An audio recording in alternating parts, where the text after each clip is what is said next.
mana mula sa mahal kong lolo. Subukan mong imaneho yung lakas niyan damahin. Di basta-basta yung presyo pero kayang abutin. Pag walang trapa lang presko, kantang to patugtugin. Tamang road trip mga tropa, sa likod pa sakayin. Walang kulay makinang yung naka-black top. Hanggang ilalim ang pulido naka-scab pipe. Walang kulay makinang yung naka-black top. Hanggang ilalim ang pulido naka-scab pipe. Pag-hood, tingnan mo naman laman ng makina. Sobrang linis, tas ang kinis, makinang pa sa mata. Pag-hood, tingnan mo naman laman ng makina. Sobrang linis, tas ang kinis, makinang pa sa mata. Pag may sumubok kahabulin, makipag-iwanan. Dapat di ka pumapayag na hanggang ka na lang. Itodo mo, giisa gadawin mo ang daan. 100% dapat wag mag-aalangan. Pull up on your block, naka all black. Kita mo sa spot, all DJ polite, naka-blocked up. Paglapag, dama mo na kagad pagbomba. Sipat na agad sa rangkada, kapit ang asfalto sa goma. Ang balindeek, nakadinig, nakakita. Basta team garute, alam mo may tira. Alam mong ganyan gumarute. Ang aming tamiya, primera sinasagad hanggang sa kinda. Punet na punet, ang daan sa... So ito na nga guys yung ating upgraded o kargado na owner type jeep. So paano ko nga ba guys to sinabi na upgraded o kargado? So ito kasi guys nakabor to. So tanong natin yung nagmomotor. Ikaw nagmomotor ka, di ba? Diba pag sinabing nakabor, ano yung kargado na sa motor? Ano na yun? Upgrading ng ano nun, engine. Nakabor. Kasi guys pag nakabor, ibig sabihin nun pinalaki yung piston. Bale yung kanyang head is hand ported. Tapos pinamachine shop namin yung kanyang block para mapalaki natin yung piston. Hindi ko lang alam kung gaano kalaki yung piston na ginamit dito sa owner na to. So, simulan nga natin dito sa ating engine bay. So sabi ko nga kanina, kargado nga tong owner na to. So ito, yan, modified to guys. Yan.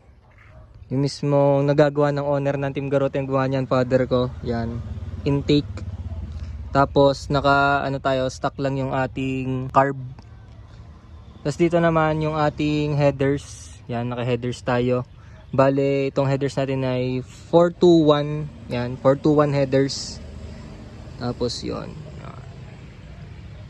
So naparinig ko naman sa inyo kanina guys yung ating chambered na muffler Gredi. Yeah. Hindi ko lang alam kung ganun ba sadya ang tunog ng Gredi pag nakakabit dito sa gantong makina. O dahil lang siguro malaki nga yung piston nito kaya iba yung tunog niya. Balik nga tayo dito. Naka Alparad tayo dito na radiator. Yan yung ginamit natin. 3 rows. Yan, skunk Alpha.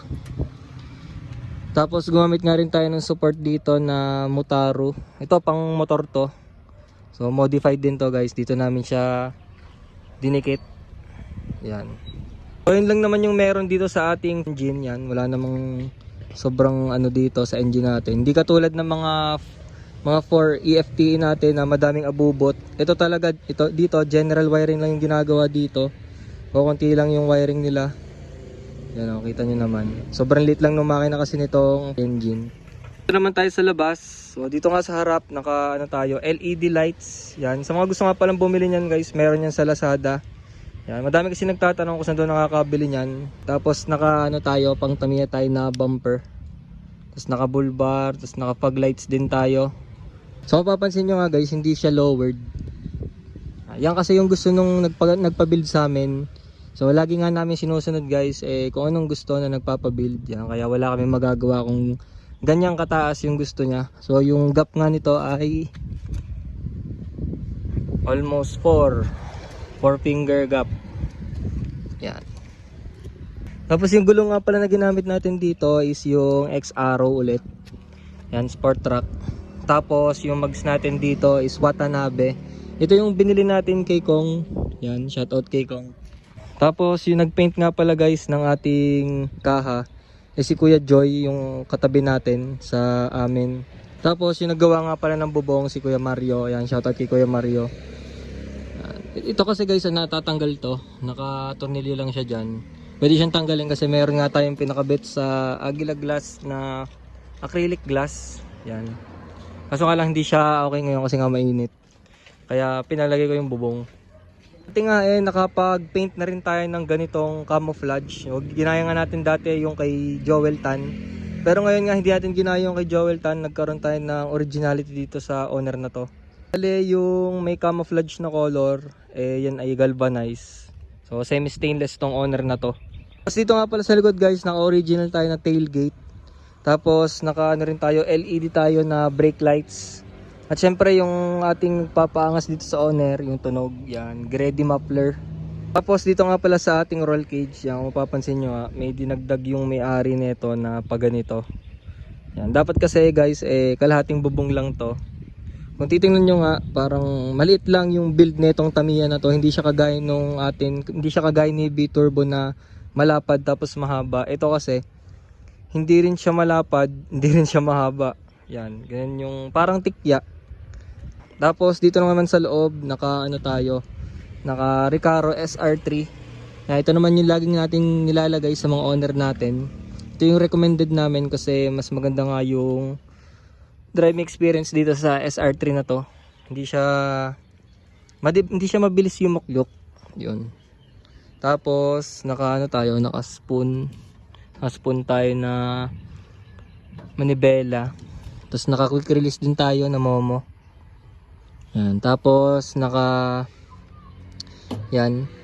switch tayo. Naka push button to. Bali wala siyang susi. Ang meron lang ditong susi is yung ating gas tank.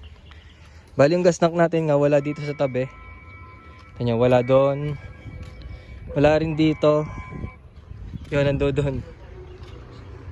Yan, dito yung ating gas tank. Tapos naka rin tayo guys, naka depth gauges din tayo. Bali hindi pa siya okay. Hindi pa siya naikakabit ni Dudong kasi nga hindi pa nga to tapos i-wiringan. Pati hindi pa to tapos guys, wala pa nga rin siyang hood. Yung gusto ko lang siya i-vlog kasi nga babalik na akong Batangas sa isang araw. Baka mamaya pagbalik ko wala na tong owner na to, baka i-deliver na to. Kaya inunahan ko nang i-vlog. Hindi ko na makalimutan guys, naka Gemini suspension nga pala tayo. Tapos naka power steering din tong ating owner. Yan o, kita nyo naman. Power steering, Gemini suspension, yan. So wala pang takip yun.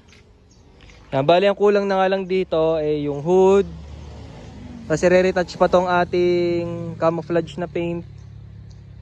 Tapos konting bully pa, yun. So yun lang. Guys nga nitong ating owner na to is 380,000.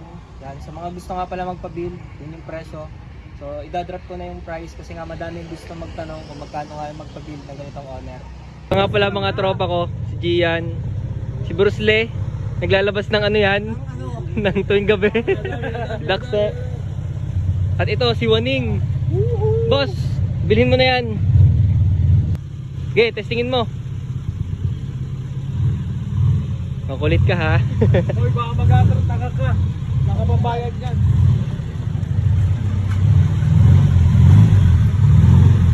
Sa mo, may dadaan. Ayos na.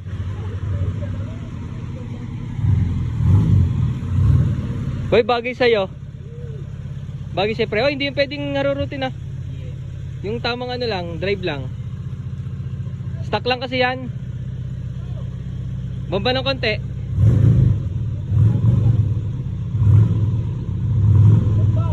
Hoy, baka mag-ater ah. Ito. Hindi maalam. Hindi ka pwede sa mga race car eh. Hindi ka pwede pang racing pre. Ay, ulo mo.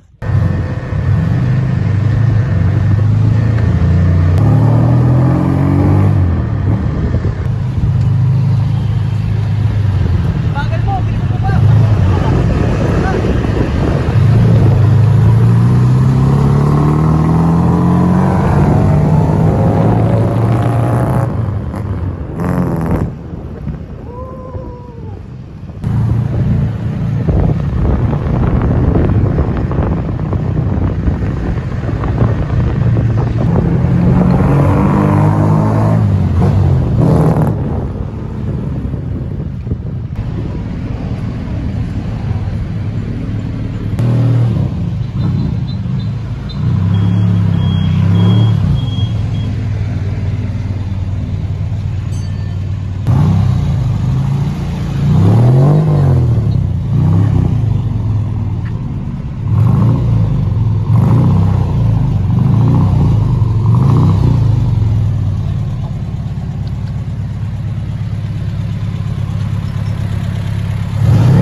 Watching Don Don't forget to like, comment, share, and subscribe.